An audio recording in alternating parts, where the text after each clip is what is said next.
acidosis. And actually, our machine only can read up to 115, so it's more than that. So what do you think? So obviously, so there is a respiratory acidosis because of the respiratory issue. What do you think about the metabolic component? Why the lactate is high? He's not febrile. He is previously well. Are you worried about the sepsis or anything else can contribute to this lactate? It could be due to prolonged hypoxia. Yeah, that's the. I think we thought the same as well. So it's prolonged hypoxia is causing the lactic acidosis. That's why the name get metabolic acidosis as well. Are you worried?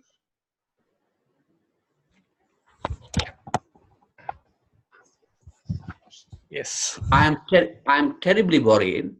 Even in an asthma patient, if I see a carbon dioxide as a normal capnic, I'm worried because they are breathing fast, putting all the effort with a normal carbon dioxide level. I am worried. So this patient, the carbon dioxide is 115. I'm terribly worried. And the severe acidosis as well. The question here is, will you give a bicarbonate or not? And why?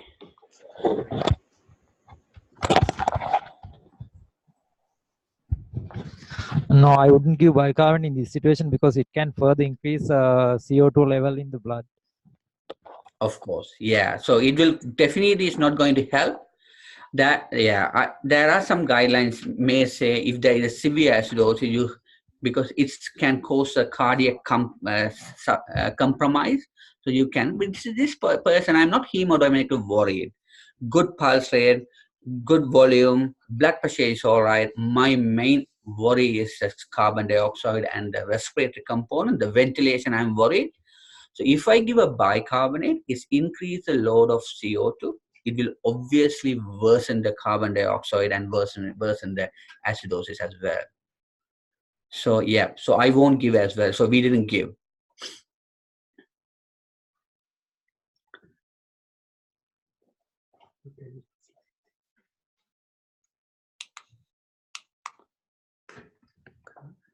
Give me a minute. It's not good. Yeah, sorry.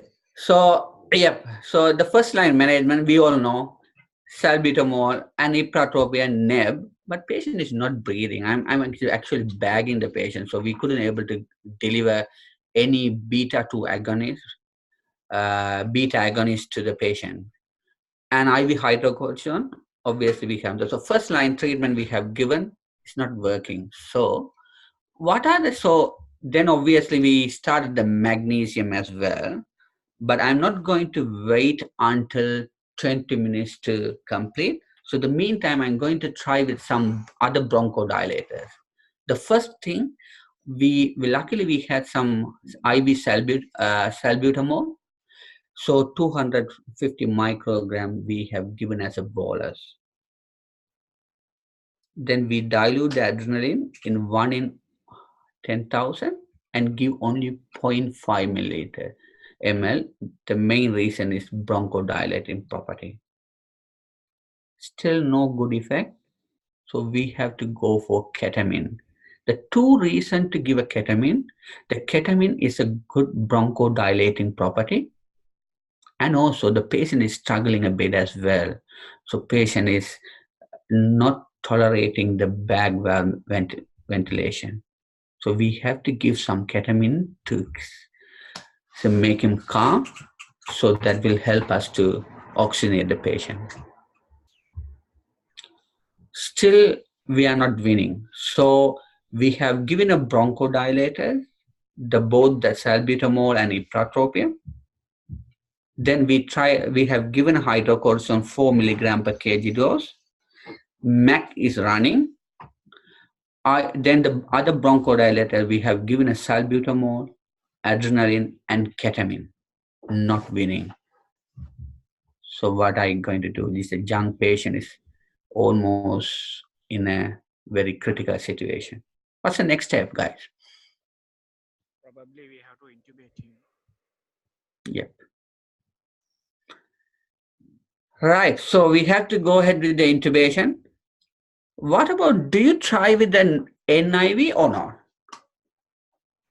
Non-invasive ventilation like a BiPAP or obviously BiPAP. I won't give a CPAP. So BiPAP or not.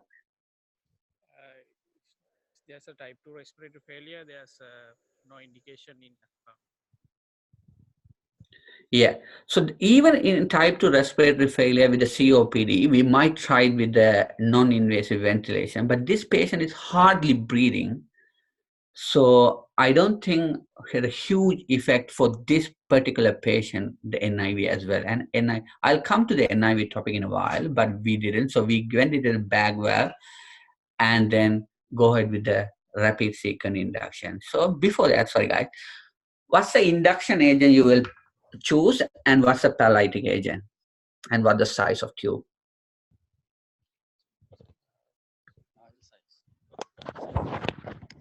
Sorry guys, make you in a hot seat and ask the question. I think because it's Uh, post plan.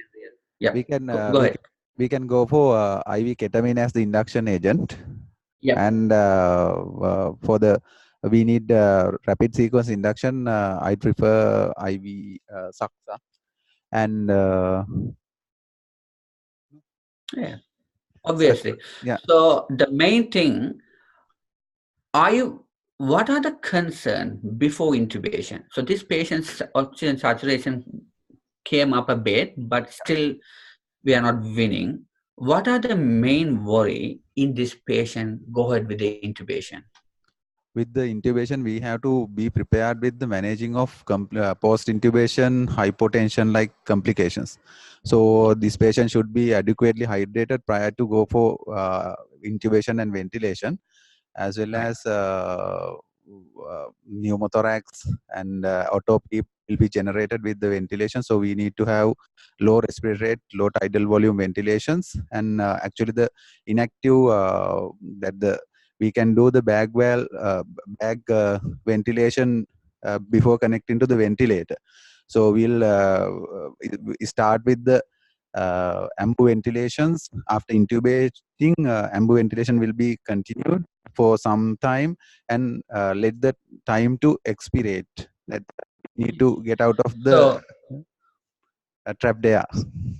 yeah, so there are lots of issues during the intubation and after the intubation as well. Yes, you are correctly mentioned. After the intubation, it's not going to be easy topic. So especially it will be a nightmare for the nurses in the ETU and the ICU and the doctors as well. During the intubation, why you are worried during the intubation is once you give a paralytic and sedation, he won't be able to breathe at all. His CO2 will go up. So acidosis will get worse. There is a high risk of cardiac arrest as well. So it should be done by the senior most person and within a quick period as well. So prepare well and go ahead with the. But the good thing is this is a 23-year-old man, not very obese, so we could able to pass a tube very quickly. We choose the site A, the largest tube as possible. I'll come to that point in a while. During the intubation, I couldn't able to see any vocal cord edema or laryngeal edema. Still, our back of the mind, whether am I dealing with the anaphylaxis or not. But still, the management will be the same, I guess, rather than giving IM adrenaline. But there is no evidence suggestive of significant airway compromise. So the mainly the ventilation is we are worried. All right. The so most of the time, what we do main mistake once we put a tube in, we think okay everything is sorted, but it's not the case here. So we have to continue with the bronchodilators. So we have because after the intubation, we can give a nebulization, salbutamol and ipratropium bromide via the ET tube, and also we have started some IV salbutamol infusion as well. Here the question is, will you paralyze the patient and ventilate, or are you going with the non-paralytic and then go ahead with the SIMV mode?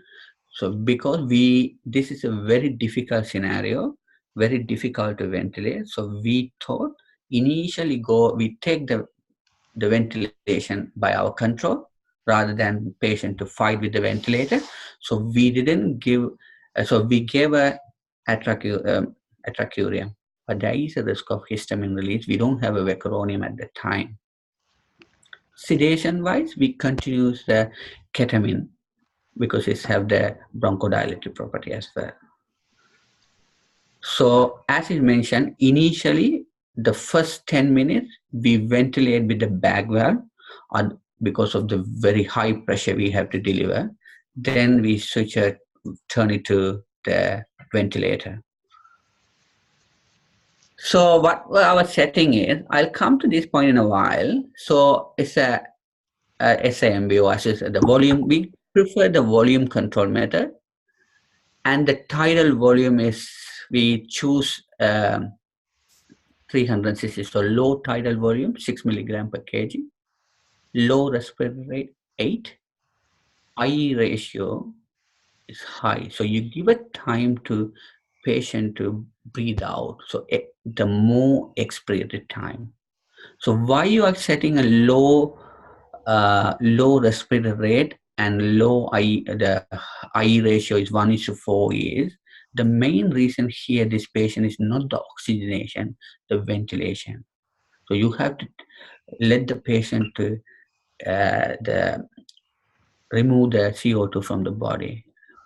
So better to have prolonged expiratory time. High the inspiratory flow rate, so we turn it to 80 because so then that also shorten the inspiratory time. And low PEEP we set 3, and you have to increase the PEEP, the peak inspiratory pressure alarm, otherwise it will the ventilator keep on beeping. So our target, so we are not going with the peak inspiratory pressure, we are going with the plateau pressure. So our target was the plateau pressure less than 30.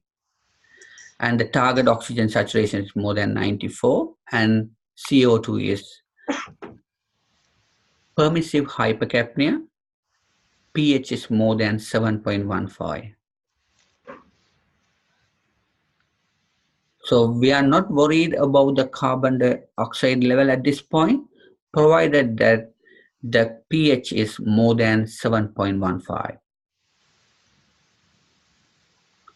So after an hour of intubation, this is his VBG. So we are almost like almost winning. So his pH is improving, PCO2 is improving, the metabolic acidosis is also corrected. So yeah, so we were happy. Okay, all right. So maybe we can go home. But after another hour, his blood pressure dropped again. So we disconnect from the tube and give a small chest compression to excrete the air out, and blood pressure picked up. And meantime, we did the ultrasound scan. There's no pneumothorax, and the chest X-ray also proven to be no pneumothorax. I'll come to this point in a while. This is so yeah. So I will come to the like a theory stuff. This is a boring part of this. You know, there are asthma is classified as moderate asthma, acute severe asthma, life-threatening asthma, and near-fatal asthma. Our patient obviously had a near-fatal asthma. What do you mean by that? Raised PCO2 and recurring mechanical ventilation. So I'll quickly go through the, I know it's so quickly go through the management part because it's very important. So the management part of the asthma, the main thing is always asked in the exam in a post-empty level. They did ask from us as well. So this is a very important topic. So yeah, so the position the patient, oxygen saturation, the target oxygen saturation is 94 to 98%, and the bronchodilators, the beta-2 agonists. There is no proven efficacy, like how do you deliver the beta-2 agonist, salbutamol?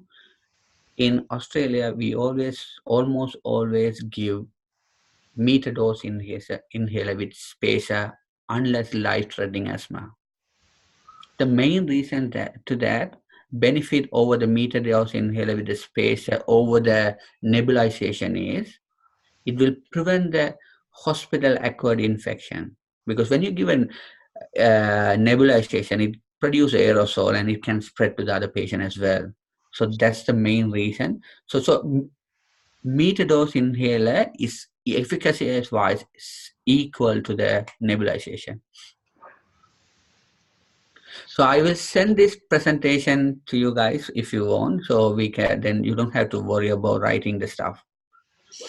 So so these are the dose, so you can go to it. And the steroid, why we give a steroid, obviously it's being proven. So these are the evidence-based medicine in SINA guideline and the British Thoracic Association guideline. So it's reduced the mortality, it's reduced the need of beta-2 agonists, and it's prevent the relapses and prevent the hospital admission, the subsequent.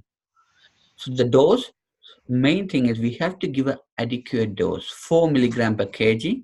If the patient can take orally, go for 40 to 50 milligram daily.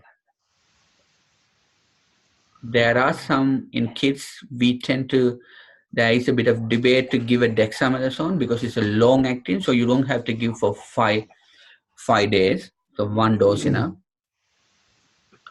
Then the ipratropium bromide is also efficacious, especially if you think acute severe asthma or life-threatening asthma. Then comes to the magnesium. It's obviously there are not lots of trials to prove, but obviously it's effective. So we give magnesium 1.2 to 2 gram over 20 minutes.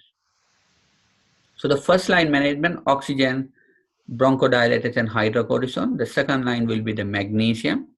If it's not responding to this, then I'm worried. Obviously you guys as well.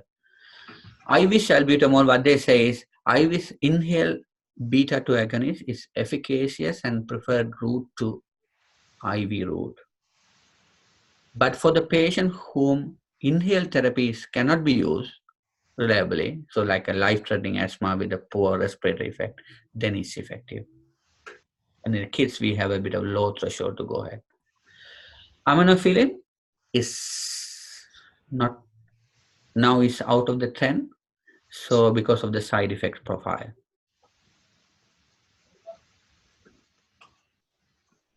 Antibiotic, unless it's a significant clinical evidence suggestive of infection, we don't. Yep. And there are leukotriene receptor agonists and the Heliox not being recommended still. IV fluid, obviously all the patient before the intubation, I give at least 500 ml of fluid because they are most of the time dehydrated because of the hyperventilation as well. Nebulized fluids might not proven to be effective. So NIV, this is a bit of hot topic special topic in asthma and NIV. Obviously, COPD and NIV is proven to be effective. There's no big studies to prove to say NIV is effective. But before I ventilate the patient or intubate the patient, I would try for NIV and C. So the main rationale is pre-oxygenation. If I'm going for the intubation, I can use a NIV as a pre-oxygenation. The theory behind that is decrease the work of breathing, improve the VQ mismatch, and it can cause a bit bronchodilation as well. All right. So, yep, there are some studies to say they are effective, but there are no randomized like Cochrane review to support NIV is effective in asthma. So the patient selective is important. In this patient, obviously patient carbon dioxide is high and no respiratory effect. I won't waste my time giving an NIV. So if you happen to start the NIV, I'll go for the low EPEP and IPEP. So the delta pressure is important. And also increase the IE ratio as well. Intubation and ventilation. This is actually one of the nightmare for all the emergency doctors, to intubate the patient who is having asthma. So as an emergency doctor, our ventilation strategy, we should know three. One is a lung protective ventilation, especially in the pneumonia or ARDS patient, neuroprotective ventilation, and how to ventilate in an obstructive airway disease patient. These are the more three things we have to know in the exams or in the real life. So this one, so what they say is never intubate asthma unless you absolutely have to, but don't let the patient to die as well. So there are some indications, sometime in our life, we might have to intubate the patient.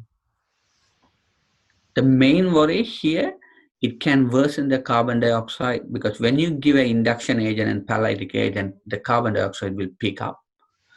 So it will worsen the acidosis, first thing. And there are worries about the pulmonary hyperinflation. I'll come to that in a while. Why we intubate the patient is take off the ventilatory effort from the patient because the patient is not effectively breathing. So the indication, if there is a degree of exhaustion and altered consciousness and apparent hypoventilation or cardiac arrest, these are the indication for intubation. And respiratory acidosis with marked hypercapnic is another indication. But we don't have to waste our time on doing ABG to decide whether to intubate or not.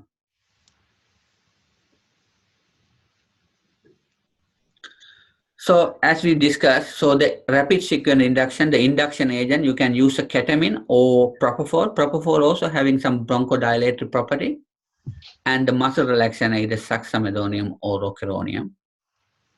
There is a delayed sequence induction. Actually, we did here is the delayed sequence induction. Patient was struggling initially. So we gave some ketamine, both the sedation and also for bronchodilator property. So usually you give a 0.25 milligram initial dose per kg, 0.25 milligram per kg. So we gave around 25 milligram for that patient, and then pre-oxygenate the patient. So it's almost like a procedural sedation for pre-oxygenation. So yeah, so give a ketamine and pre-oxygenate the patient, and then give an induction dose of ketamine again, the full dose. So around 1 to 2 milligram per kg, and then give a suxamethonium or rocuronium. Take the largest possible ET tube. The two reasons, because it's a pressure, because of the bronchoconstriction. You don't waste your pressure on the tube, first one, and they will have a hyper secretion as well. So better to not to have a blocked tube. Always rehydrate before the intubation. So give a bag of fluid.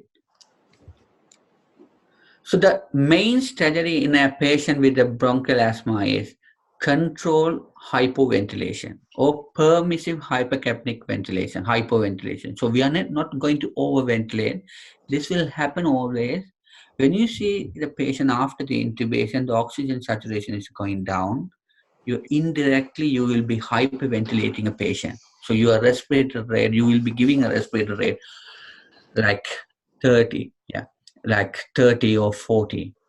So please, we have to slowly give a breath and give a time to breathe as well. So here, permissive hypercapnia. So PCO2, you can allow the patient up to 90 if the pH is more than 7.15. Why 7.15 is, if it's less than that, there is a risk of myocardial suppression because of the acidosis. Yeah. So here, are you going for a volume control or pressure control? So there are lots of debates which one to go for, but I prefer to have a volume control, because if you set the volume control, then easy. If you set with the pressure control, then you have to always look at the monitor, like ventilator, check again, because once the bronchodilator is working, then you will be giving a large amount of tidal volume that can cause a barotrauma. So tidal volume, we will set the low tidal volume, 6 to 8 ml per kg. Inspiratory flow rate should be high, low respiratory rate, and low PEEP.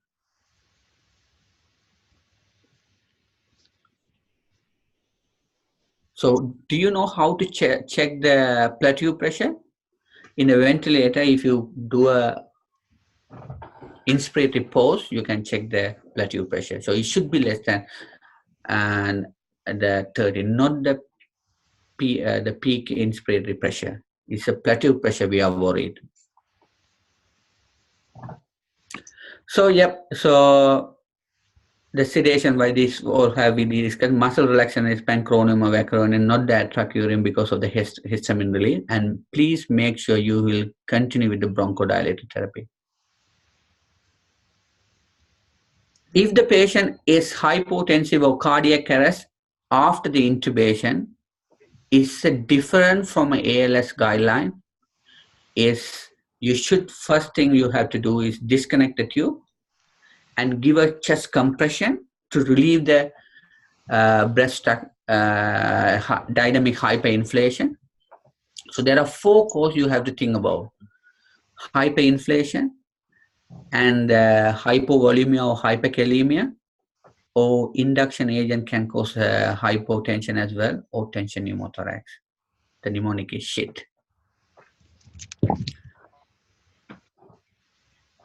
Yep. So yep. So these are the.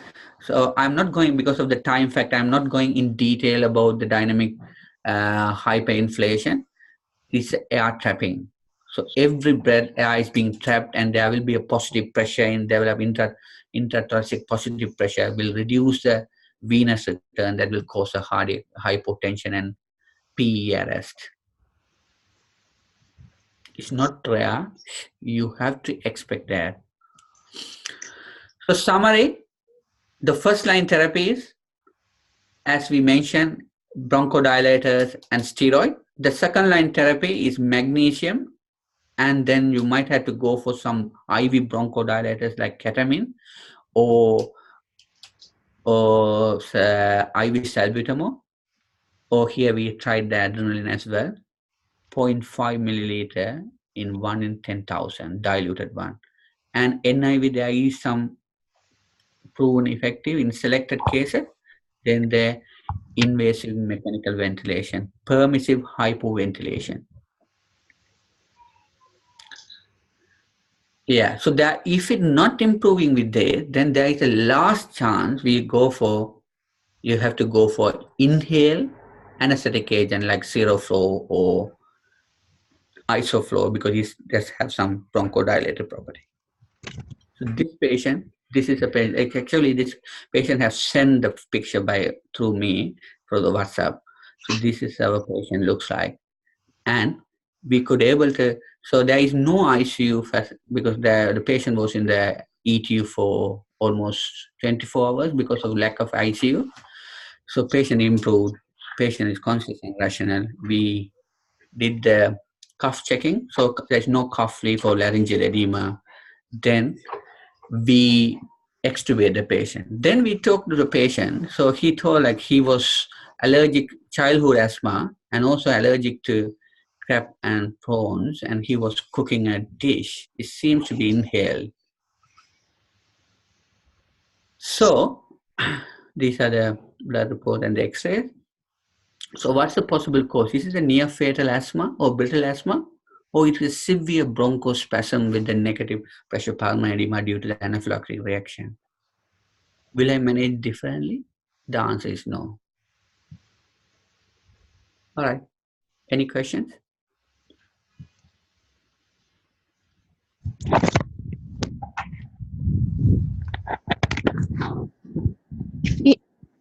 It switch on. If we thought it was anaphylaxis. Why couldn't we give IM adrenaline as one of the initial management? Yeah. So the anaphylaxis per se, so we did thought about that. Anaphylaxis per se, what they defined it, there should be two system involvement.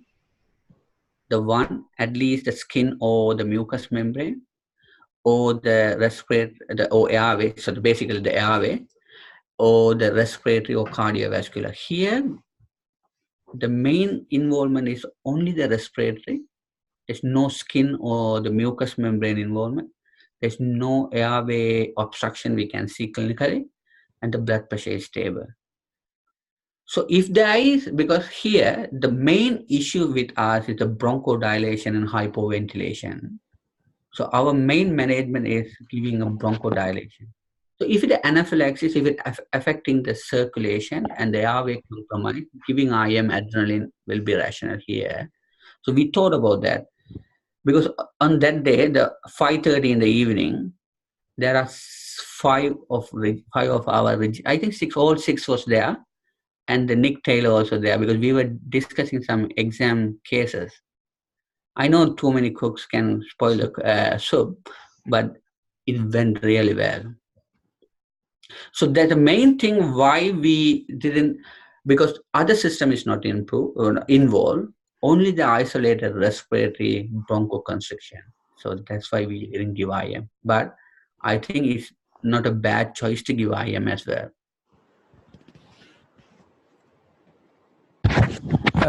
Is there any place for nebulized methylsulfate in adults, especially with? So yeah, in the last, like in a BTS, the British Thoracic Association study, what they say is not proven to be significantly effective in adults. In pediatric, there are some evidence to say the bronchodilation, so the nebulization with the magnesium sulfate, but in adults, I don't think there is much place, unless if you can't give any IV form, if you can't find IV access, then you might have to give. Otherwise, I would go for IV rather than I nebulize.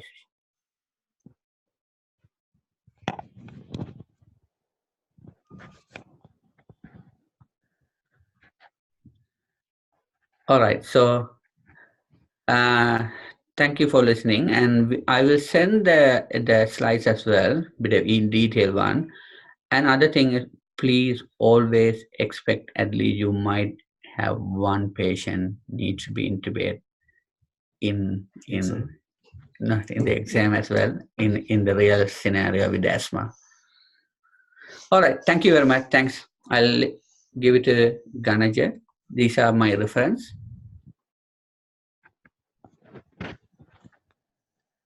Thank you. Hi. Hi. Yep. Nilanka here. Hi. Yep. Thank you very much, Prashant, for very interactive presentation. And I would like to congratulate the Sanath as a new secretary of the Sri Lankan Society of Critical Care and Emergency Medicine, and Prashant as the new academic secretary of the society. So, so just Sanath is there? Yeah, Sanath is here. Do you want to tell something, Sanath?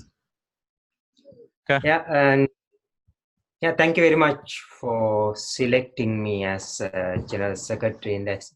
Yeah, we're looking forward to work together, and we'll try to get emergency medicine into higher level, and hope everybody will join hands and to go forward. And we will plan for the SLEMCon 2019 as well, and we'll invite everyone to join hands for a good conference with a lot of involvement of the foreign faculty and Sri Lankan specialists as well. And we'll try our best to go for a better emergency medicine specialty. Thank you very much. Thank you, Sanath. Over to you, Ganaja. Hi, I'm Ganaja. Yeah, this is again not an Australian presentation actually. Australian, Sri Lankan case, but Australian presentation. I think you guys can hear me. Can you hear me?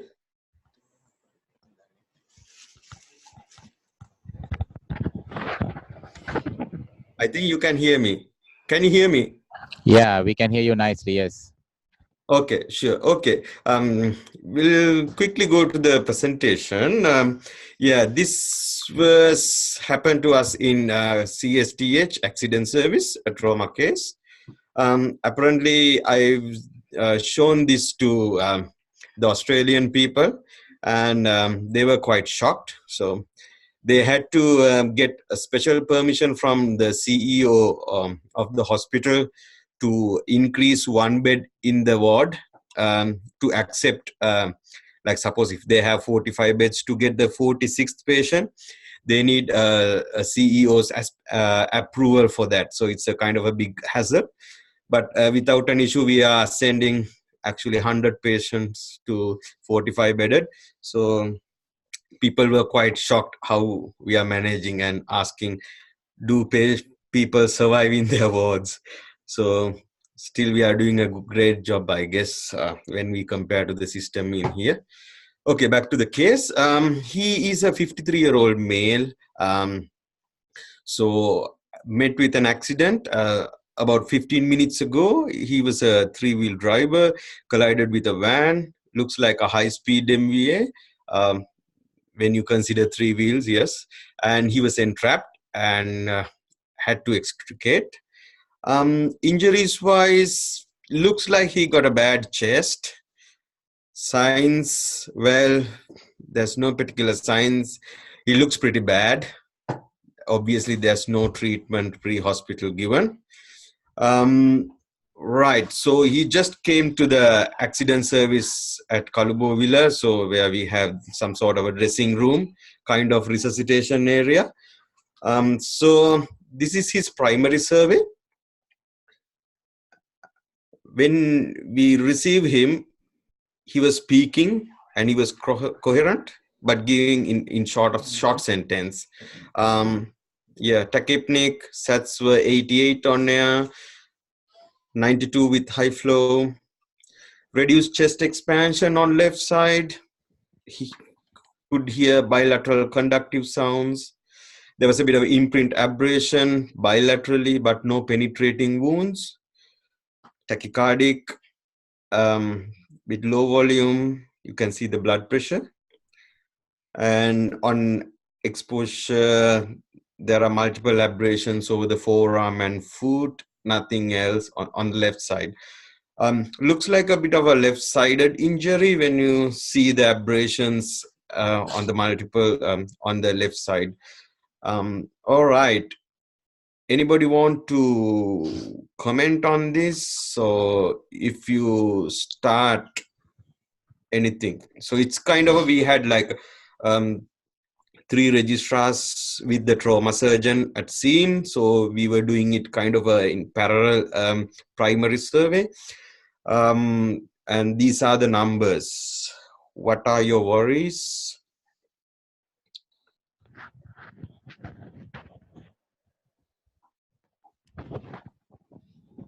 And in the primary survey, his airway seems to be fine, and breathing is the main problem. I think saturation is low with tachypnea and with the reduced breath sounds on the chest expansion on the left side.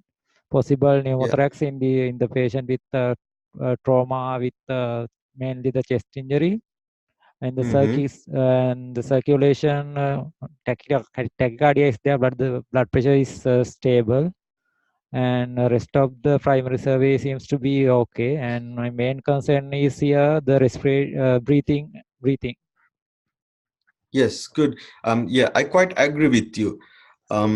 Suppose I know he's a 53-year-old, but suppose if he's a well patient, like quite young, would say middle age, but without any comorbidities. If you see this pulse rate and the blood pressure, what could be the reasons for this?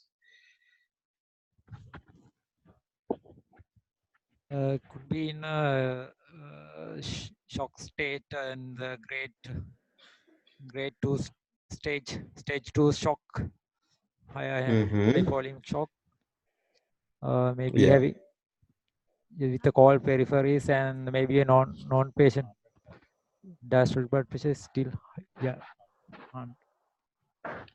Yes. His pulse pressure is narrowed. Obviously, he's tachycardic. So the tachycardia could be due to multiple reasons. One, he could be in a very well after a trauma or a hemorrhagic shock that could give rise to tachycardia and pain. And also the hypoxia can drive his heart rate to this crazy level. So 140 is quite significant number when you compare this age. So which worries. So I think he doesn't seems to be having a head injury, though he's speaking, he's coherent, he was giving all the information like even in short sentence. But my worry was he had some respiratory or the breathing problem as well as circulatory. Okay, so the initial management, usual high flow oxygen cervical collar, we had large bore cannulae, a bag of saline started, and we thought it could be a tension pneumothorax driving all this. He was a bit of obese guy, and so we thought we need to go for a chest drain because the surgeon was there, so he was just preparing for the chest drain. And lucky we had a scan which was given for a few days. I think it's kind of like an introductory one, but I think now they have a scan there. And we started doing the fast scan, and we repeated the primary survey again because things were not looking good. So one of our guys did the E-fast, tried to go for lung sliding, but it was not clear. So we queried, we think, oh, looks like you have a lung sliding, maybe not. But we couldn't see fluid in the pleura. And the subcostal view, there's no cardiac tamponade, and the abdominal fast looks all right. What could go wrong when you do an E-fast in this situation?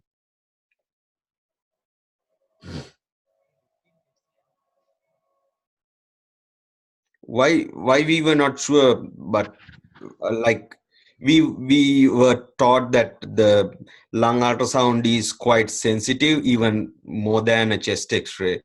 But here, when it comes to a critical situation, we are nowhere. So what could be the reason for that?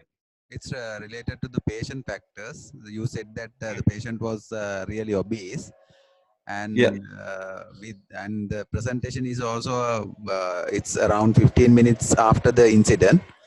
So other thing is the operator dependent factors also playing in that part. Yes. What could be the patient factors? Yeah.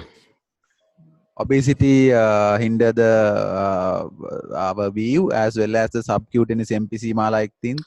Excellent. Yes.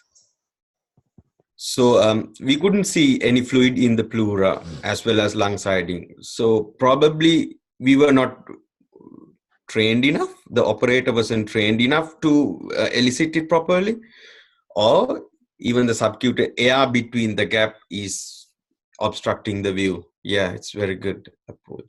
Okay, so we repeated the primary survey. Now he's reducing his conscious level. Respiratory rate is even worse. SATs 88 with high flow, left-sided paradoxical chest movements, and reduced breath sounds on left side. But it has happened so quickly, so still we haven't had an IC tube. So what I did was I've just got a needle, thinking of it could be a tension pneumothorax, and I punctured the second intercostal space in the mid-clavicular line, but no gush of air, which everybody was eager to see, like, and then the patient recovers and everybody is happy. That is the sign we are expecting. No change. tachycardic. Now the blood pressure has dropped. What do you think about the situation now? Anybody wants to comment?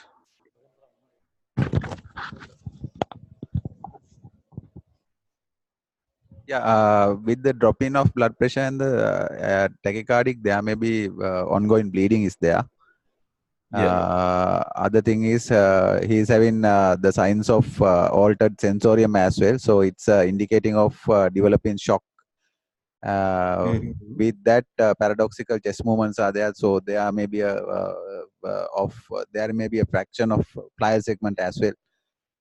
Yeah. So the worry is he may be having flyer segment with the ongoing bleeding, giving rise to this picture. Yeah, that's good. Yeah, that's what we were thinking of. Things aren't going in our side. We couldn't identify what's going on with him. I know we all did thought that he's quite sick, but we couldn't identify. There was no blood came out from the needle, and there's no air, but there's no bleeding outside. Abdominal fast negative, but he must be bleeding somewhere, or he's getting worse with the respiration as well. So what we did, so we were able to put a chest drain and 400 milliliters of blood drained, and it started continuously bubbling from the left side. And what we thought, now actually we have started some fluid until we are waiting for the blood. So we thought now the things are not going really well, so we need to induce him and get him intubated. So we have used ketamine and suxamethonium, and tube was inserted, and uncross match blood was started. And then what happened, as soon as we intubate, he start bleeding through his ET tube, and he's continued to drain from the intercostal tube as well as continuously bubbling. His numbers didn't change much, but of course his saturation improved a little bit. So if it happens to you, anybody, if you are in this situation and it start continuously bleeding through your ET tube, what would be your strategies? This patient might need a bronchoscopy by now to remove the ongoing bleeding and to find the location of the bleeding vessel. And also he's continuously bubbling. So there's a bronchus, like maybe there's a tear in the bronchus leading to continuous bubbling. So he needs immediate cardiothoracic opinion. And yes. Suppose okay, you are trying to get cardiothoracic opinion, but there's no cardiothoracic surgeon in Kaluboville. But you have the surgeon. He's happy to take him to the theater. So it's a kind of a difficult situation to ventilate. You got the tube in, but it's continuously bleeding through the tube. It's like bubbling, and what I tried was I did suction, but as soon as you take it off and you try to ventilate, it just keep on coming. What do you think about suctioning the ET tube? I think it's not going to help in this situation. When we suck out, the clots will dislodge again. It will stimulate the bleeding. Exactly.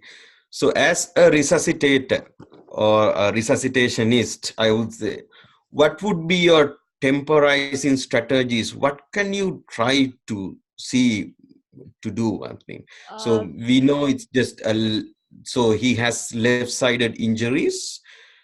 So what else possibly you can do for the time being, like a temporizing measurements? Yeah, we can put the left lung or the injured lung down and ventilate it that way, so that the good lung is not getting any blood from the left lung. That means the right lung is not getting any, soaked with the blood from the left lung. So we have to keep the So you mean you want to do like endobronchial intubation, like? one lung Yeah. one lung ventilation would be is the ideal choice here, since he's breathing, but putting the patient into the dependent position so that on the left side down and the right side up. Yeah, it's a good thought. Actually, at that time we didn't think about it, but when we read about the case as a resuscitationist, what we could do is we could try some PEEP. That is one thing we can do. But if it is a venous blood, probably this pulmonary venous pressure is very low. So if it is a venous blood, probably we can overcome. But in a trauma, you can't, selectively you can't injure only the vein. So it's going to be arterial blood as well. So technically it will be very difficult. Other thing is, if it is a left-sided, probably you can try to push the ET tube further, which you can do an endobronchial and try to do a one lung ventilation. Probably it will save the right lung and some bit of oxygenation, as well as it will be easy to ventilate when you compare with a lot of blood coming through the ET tube. And as well as correctly you said, you can try to tilt and see. Yeah, those are the options that we could do same time with the massive transfusion going on. But anyway, we were lucky enough. The Dr. Asela was there at the accident service. He was trained to do some thoracotomies. So the patient was lucky and he rushed him to the theater. The meantime, we got on chest x-ray. We couldn't find anything. It's just a supine film. It's a bit wide, but nothing that we could get. It's not available. It was taken, but we couldn't get it. We couldn't get it through the radiology department, but we could get it in the outside room on the way to the theater. And the massive transfusion protocol was progressed. The blood pressure was a little bit improved, and so he was sent to the theater. So those are the findings, some sort of a type which we don't care about anyway. It's like a surgeon's business. So there were some multiple puncture wounds on the right lung, as well as it's bilaterally, which was lung lacerations, which he had a repair. And bilateral intercostal tubes were inserted, and then he was stabilized and sent to the ICU. So there was no head injuries, no other bone injuries. Ultrasound echo was normal.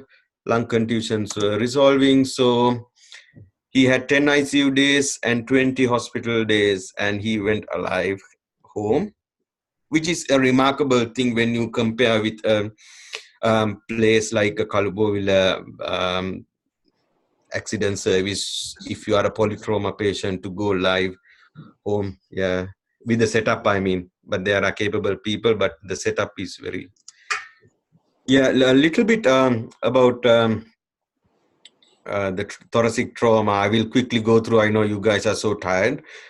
So there's a significant mortality, 10% blunt, 30% 15 to penetrating chest. But those are the things.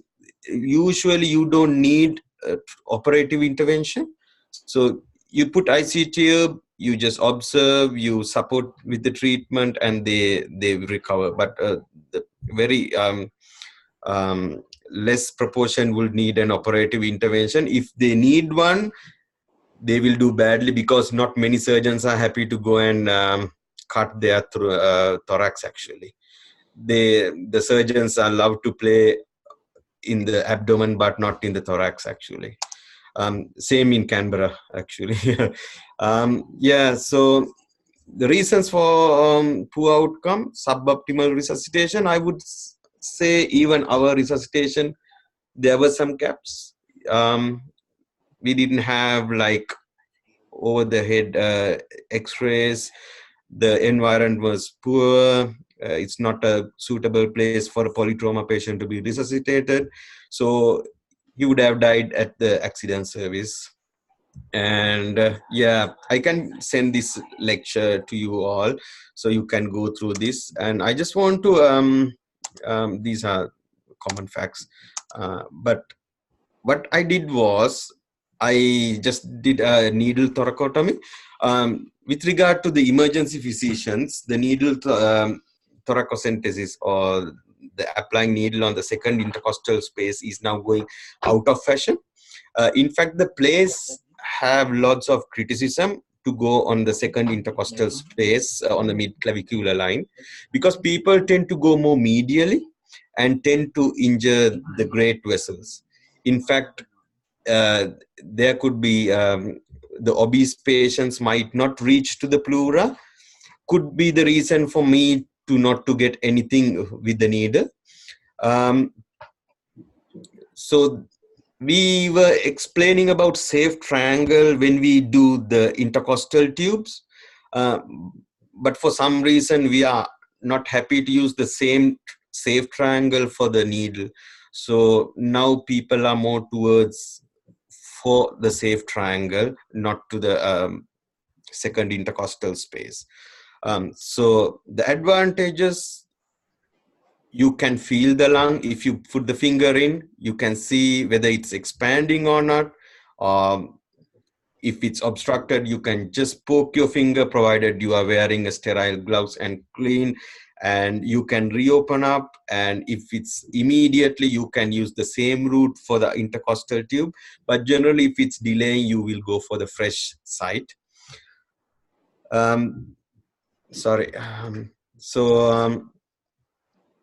It gives a good opening, so which will reduce the risk of retention. And the disadvantage is it's a bit invasive. You need a car, and you need a bit of changing the environment, the mentality of the other resuscitation crew, especially the criticizing people who sit back and watch you and criticize you doing nothing. So the people say it's very easy to resuscitate a person or a patient, but it's very difficult to convince this criticizing people who will watch you but doing nothing. So it's going to be challenging, but once you adapt the system, it's the standard care. In here, they just go for finger thoracostomy, nothing else. So this is one picture I've got from the internet where the needle thoracocentesis have failed. And there were some pictures that are pricking on the left ventricle as well as great heart vessels. So it's kind of a technique that is going out of fashion, especially from the emergency department point of view. All right, those are my references, not that much. I heard that got the 10th edition also, so probably you can read that one and get some more. Yeah, so the take-home message is, if the patient is having reduced pulse pressure, though their blood pressure is stable, I would say the good within normal limits, is in a serious condition. So we need to anticipate any moment he will crash, especially the trauma are regarding young people. They have high ability to compensate until last moment, and then they just collapse suddenly. Plus, the thoracic injuries are critical and they are very difficult to manage. But if you stick to the basics, I think, yeah, you will have a better outcome, but it's not easy. All right. Thank you, everyone. And I would like to congratulate you all. Hopefully, we can go far with United Emergency Medicine Specialty. It's not a secret that we are facing problems among us than the outsiders these days. But certainly, we can.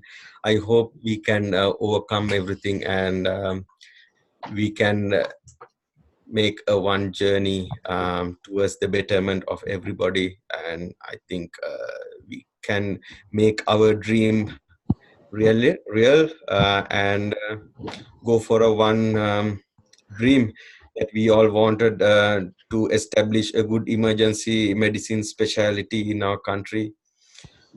It doesn't matter who does that, but we need to get together and contribute everyone to a one goal. Yeah, there are some differences among us. That is inevitable.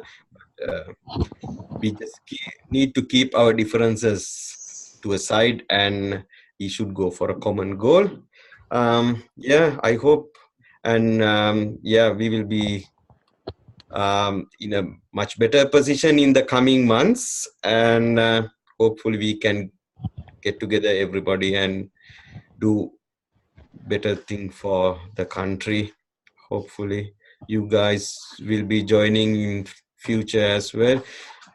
This is a very good platform. I think we can arrange some lectures from, we can ask from Nick Taylor to deliver some lectures or classes to you all as well. I can contact Prasanna later, and when you guys are feasible, or I don't know how is reality at the moment, but yeah, I think this is a very good opportunity that we can use to get the foreign teaching as well.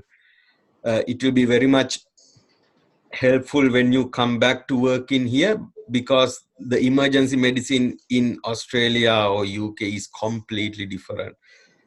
You won't realize until you come here. It's completely different. So but it's good to learn your skills back home, which helped us to survive in here. So go and run the show back there and learn as much as possible, get your skills polished, and that's the only thing that's going to help here, because the administration here is so challenging. So you can overcome when you have a good hands-on skills. So guys, all the best for your future work. Hopefully we will be joining you in the next months, and work together. Thank you, everyone. Thank you, Ganaja, Prashant, Sanath, and Senith also there. Yes, Senith is there. Senith is here. Oh, not the I can hand. show him. We can. Oh, Senith. Hi. Okay. So thank you very much, guys, for doing all these. Oh, I think that was a very interesting case presentation, and from the morning we had a very good discussions up to now. So we are going to winding up, and so thank you very much again, and hope to yeah. One more thing, Asanka was here with a case, but he had to go for the night shift, so he just went, yeah. But we can arrange it to some other day and do it. Yeah.